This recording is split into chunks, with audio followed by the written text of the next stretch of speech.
समास 8 मुमुक्षु लक्षण. स्वैरपणे वागणारा बद्धही कधीतरी संसारातील आघातांमुळे त्रासून जातो. त्याच सुमारास जर कोणा सत्पुरुषाचे प्रवचन ऐकायला मिळाले किंवा मित्रामुळे एखादा सद्ग्रंथ वाचनात आला तर त्याच्या ठिकाणी पश्चात्ताप निर्माण होतो. आता हे सगळं पुरे झालं असं वाटून उरलेलं आयुष्य सार्थकी लावावं असं वाटतं. त्यासाठी तो तीर्थयात्रादी साधने करतो, परंतु त्याने समाधान न झाल्याने संतांना शरण जायचं ठरवतो. परमार्थात प्रगती होण्याच्या दृष्टीने ही अवस्था अत्यंत महत्त्वाची. स्वतःला ज्ञानाची आस निर्माण झाल्याशिवाय गती नाही. म्हणून मुमुक्षु लक्षणे ऐकूया. श्रीराम. संसार मदाचे निगुणे नानाहीने कुलक्षणे जयाचे निमुखावलोकने दोषची लागे. ऐसा प्राणी जो का बद्ध संसारी वर्तता अबद्ध तयास प्राप्त झाला खेद काळांतरी. संसार दुःखे दुखवला त्रिविधतापे पोळला निरूपणे प्रस्तावला अंतर्यामी. प्रपंच जाईल सकळ येथील श्रमतो निर्फळ आता काही आपुला काळ सार्थक करू. आठवे येमाची यातना तेणे भयेची वाटे मना नाही पापासी गणना म्हणोनिया. नाही पुण्याचा विचार झाले पापाचे डोंगर आता दुस्तर हा संसार कैसा तरो. आपले दोष आच्छादिले भल्यास गुण दोष लाविले देवाम्या व्यर्थच निंदिले संत साधू सज्जन. नाही ओळखिले संत नाही अर्चिला भगवंत नाही अतीत अभ्यागत संतुष्ट केले. नाही कष्टविले शरीर नाही केला परोपकार नाही रक्षिला आचार काममध्ये.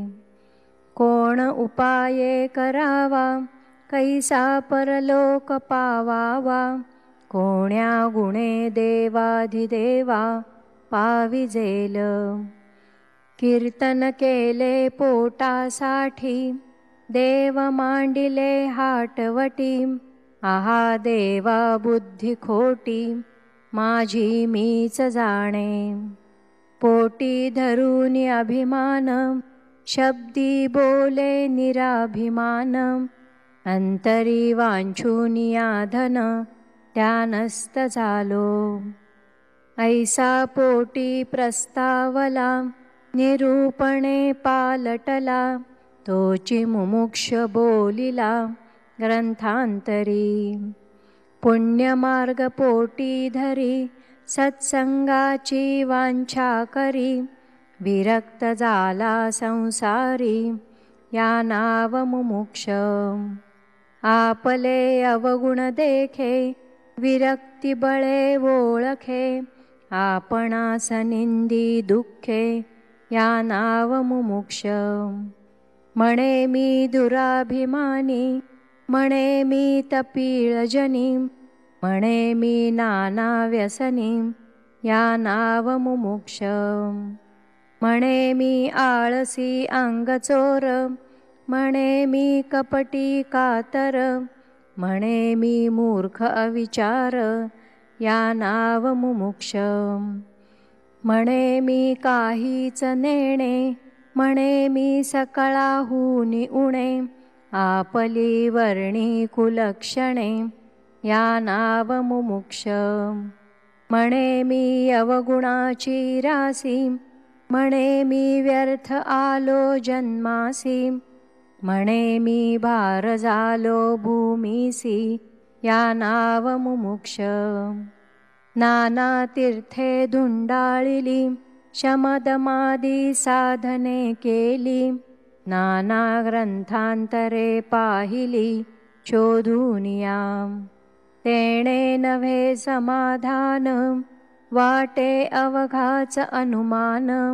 म्हणे रिघो संतास शरण, या नाव मुमुक्ष.